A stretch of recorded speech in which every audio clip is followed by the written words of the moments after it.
Hello everyone. So in our last video we had only learned about the ribs and sternum. Okay.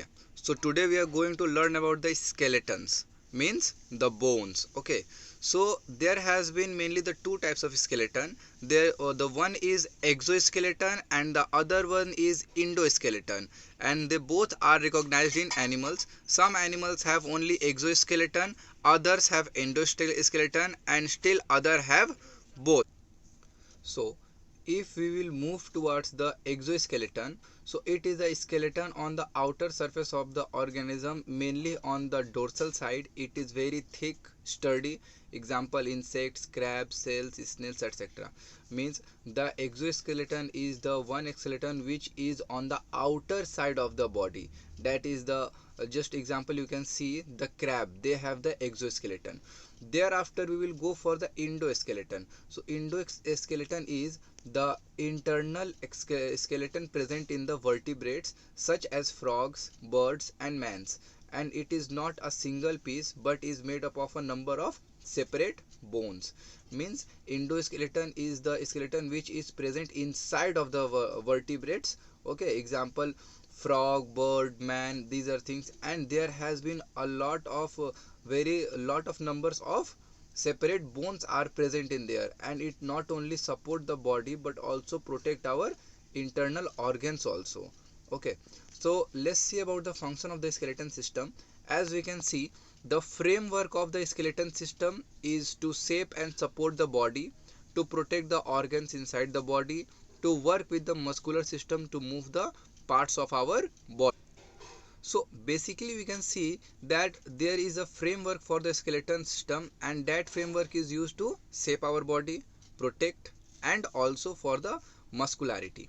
Okay, thereafter we'll go for the support. If we can see, there has been a 206 bones and it form a rigid framework which we the softer tissue and organs of the body are attached, and without the skeleton our body would collapse into a heap. Means if the skeletons are not means we if we don't have the skeleton inside our body, then we won't be able to stand or we won't be able to walk also. Okay, then the next function comes, that is the movement. So bones provide the support against which the muscles pull when they contract to bring our movement. Means there is only one reason for our locomotion, and that is the bones. Okay, they provide the support to stand, and thereafter is also supports our muscles to pull and contract the movement. Thereafter we'll go for the protection of viral or vital organs. Like as we can see, the cranium means skull.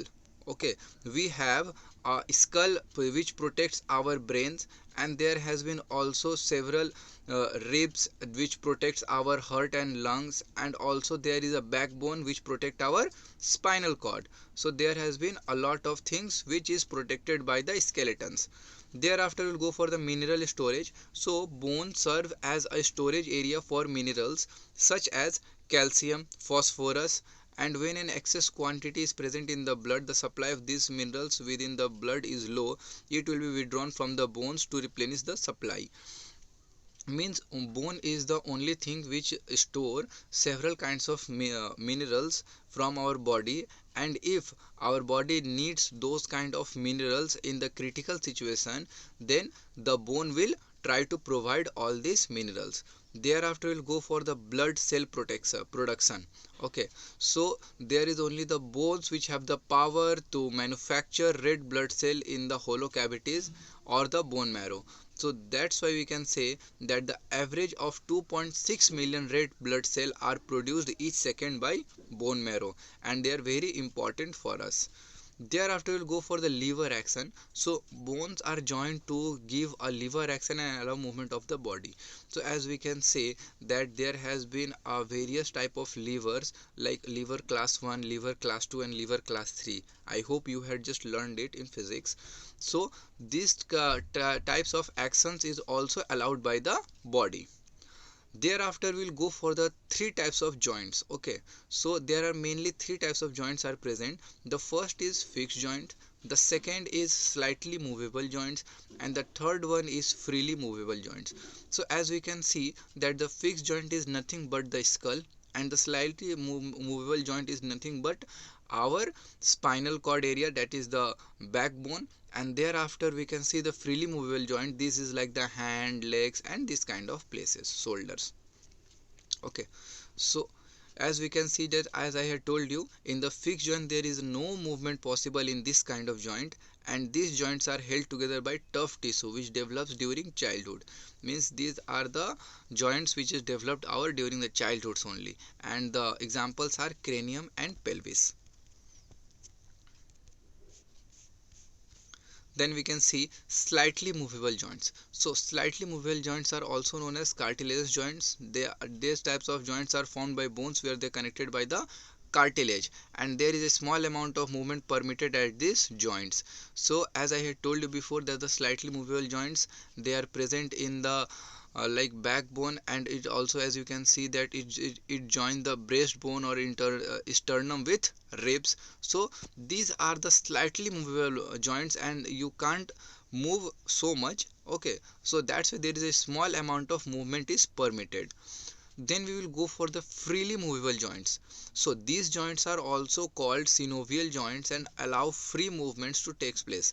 These joints contain synovial fluid inside a synovial membrane which supports the joint. Means, as I had told you before, that the joints of our hand, the joints of our shoulder, leg, these are the freely movable joints because they allow us to freely move to any place and do anything. And all of these joints are free movable because they have a synovial fluid inside them which allow them to just move freely. And the examples are ball and socket joint, hinge joint, pivot joint, okay, and etc. So as we can see, there are 6 type of joints movement are as follows. The first one is flexion, second one is extension, then abduction, then adduction, circumdentation, and rotation. Okay, so in flexion we can see there is a decrease in angle between two body parts. Flexion are elbow in decreasing the angle between the ulna bone in the forearm and the humerus bone in the upper arm. When the knee flex, the angle between the femur bone above the knee joint to hip joint and tibia bone below the knee joint to ankle joint gets smaller. Okay, so let me tell you in the short that flexion is nothing but just using those hand and flexing it. Okay, so as we can see in the picture, this is the flexion movement. Means someone is putting his hand together. It is almost similar like when you just show your biceps to someone, that is called the flexion. And extension means what? Just putting your arm on the straight side, and that is called the extension. Okay,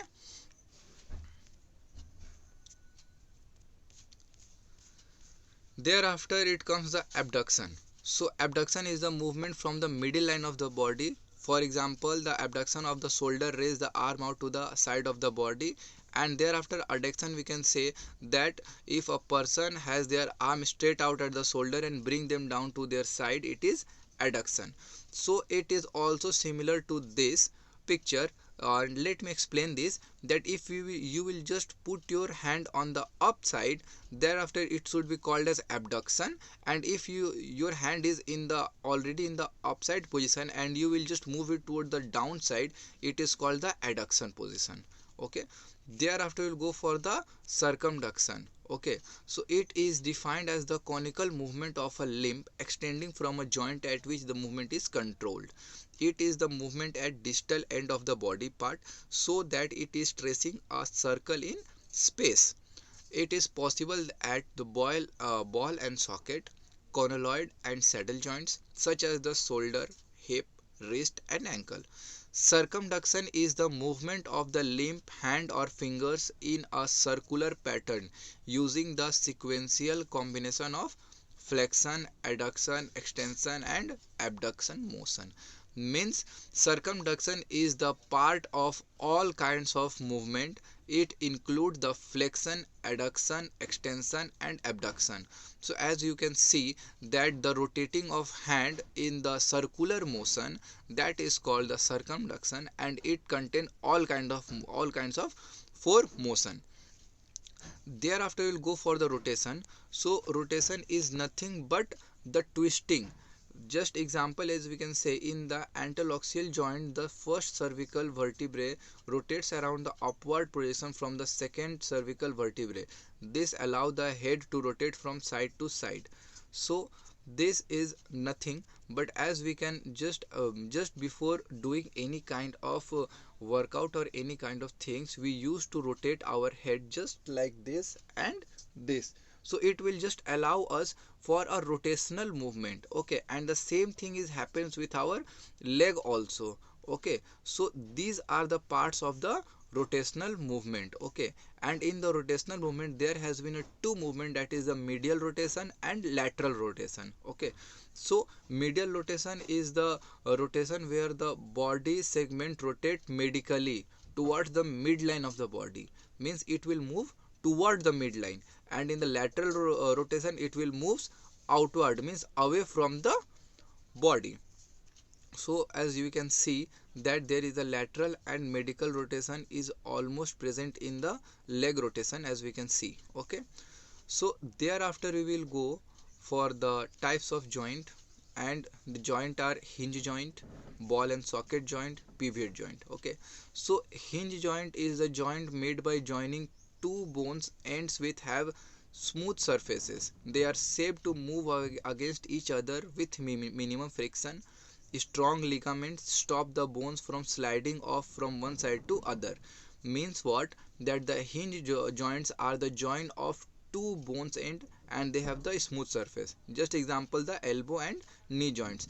And the movements which has been done by the hinge joint are flexion and extension. Okay, thereafter you go for the ball and socket joint. So in the ball and socket joint we can see that it allows the greatest range of movement. In this type of joints, one end of the bone is shaped like a ball and it fits into the hollow socket at the end of the another joint, and they are held together by ligament and tendons. Means the ball and socket joints need different kinds of ligament and tendons to join, and these are the greatest range of motion has been captured. Okay, and the examples are shoulder and hip joints, and it contains all of these movements: flexion, extension, abduction, adduction and circumdentation. Then last but not least we can see the pivot joint. So the pivot joint also allow the rotation at only one axis. The joint works by the end of one bone having a peg which fits into a ring formed by other bone. Okay, so what does it means? It means that the pivot is the only things which allow the rotation at only one axis. You can't change the axis from your rotation. Okay, and it is the example of spinal column because it rotates between the axis and atlas bones. Okay, so today I am going to end the chapter up to this. Thereafter in our next class we are going to study the remaining parts also. Thank you.